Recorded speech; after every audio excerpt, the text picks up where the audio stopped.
Hello, this is the luckiest maths teacher in the world. Thank you so much for tuning into this video in which we will look at Venn diagrams and two-way tables. So they are used in probability when we have information about two or more sets. So hopefully what that means will become clearer from an example. So let's suppose a class has 32 students, 11 play AFL, 9 play basketball, and 16 play neither. This is a question with information about two sets. One set is students who play AFL, one set is students who play basketball. So because we have information about two sets, we're going to use a Venn diagram or two-way table. Now, the Venn diagram or two-way table, they do exactly the same thing. The point of them is to display the information. So let's start with a Venn diagram. So Venn diagram is always a rectangle with two circles. Each of the circles represents one of the sets. In this case, students who play AFL and students who play basketball. We need to have this rectangle around the outside. So in this rectangle are all 32 students in the class. And there are four options. Students can either play AFL only, basketball only, they can play both sports, or neither sports. So what we need to do in this Venn diagram is put a number in each of these boxes. Now you may be thinking to yourself, hang on, this doesn't add up. 11 plus 9 plus 16 is 36, but there were only 32 students in the class. How does that work? Well, the only way that that can work is if we've overcounted 4, we've double counted 4, meaning 4 must play both. The only way this works is if there are 4 students who we counted in the AFL group and counted again in the basketball group. So however many you've overcounted is how many goes in the middle, how many are in both sets. So the reason again it was 4 that were overcounted because 11 plus 9 plus 16 is 36, which is 4 more than 32. So I'm going to put a 4 in the middle here. There must be 4 students who play AFL and also play basketball. So what number do I put here? Well, there are 11 students who play AFL, but I don't want to put 11 here because if I put 11 in this box, there'll actually be 15 in the AFL set. So I need to put 11 minus 4, I need to put 7. See, if I put 7 here, there are now 7 and 4, there are 11 in the AFL set. Similarly, I need to put 5 here. Now there are 9 in the basketball set.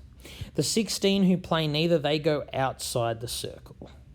So note that 16 plus 5 plus 4 plus 7 does equal 32. So even though the numbers in the question didn't add up, the numbers you put in the Venn diagram should add up to the total number of outcomes, in this case, number of students. So that's the Venn diagram. So what about a two-way table? So two-way tables are actually 4 by 4 tables. There are 2 ways. You can either be in A or not in A. Remember, that's what this dash means, not in A. And you can either be in B or not in B. So A or not A is one way, B or not B is the other way.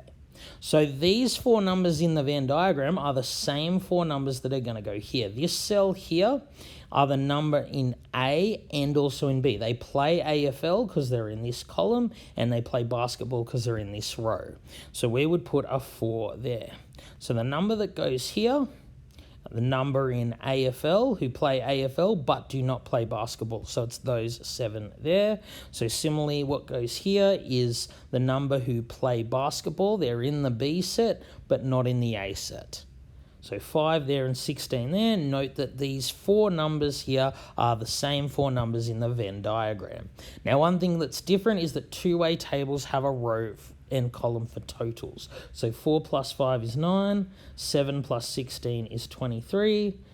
Similarly, 4 plus 7 gives 11, 5 plus 16 gives 21. And once again, the totals, the numbers should add up to 32. Now, these two things display the exact same information, so just use whichever is better for you. So using either the Venn diagram or the two-way table, we can now calculate some probabilities. That's really what they're there for.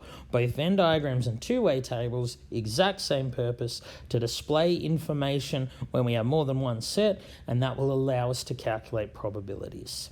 So this first one here is saying calculate probability of A. Probability of being in set A means the probability that if I choose a student at random, they play AFL.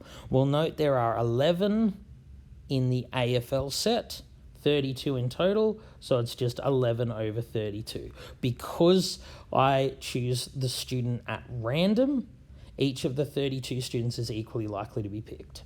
So what about this here? Well, this means probability of not A. We've already said the dash means not. This is the probability that if I select a student at random, they do not play AFL. Well, there are 16 and 5, 21 students who do not play AFL out of 32 in total.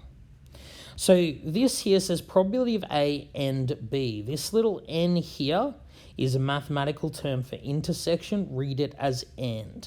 Probability of A and B, that's saying if I select a student at random, what's the probability that they are in the A set and the B set? The probability that they play AFL and basketball, well, we see from the Venn diagram and two-way table, there are 4 students who play both AFL and basketball out of 32 in total, and make sure you simplify fractions if you can. All right, so this last one says AUB. This U is mathematical notation for union. Read it as or. This is saying the probability of being in A or B or both. What's the probability if I select a student at random, they play AFL or basketball, and we include those that play both. So we include the 7 who play AFL only, the 4 who play both, and the 5 who play basketball only. There are 5 plus 4 plus 17, which is 16 students in total that play AFL or basketball.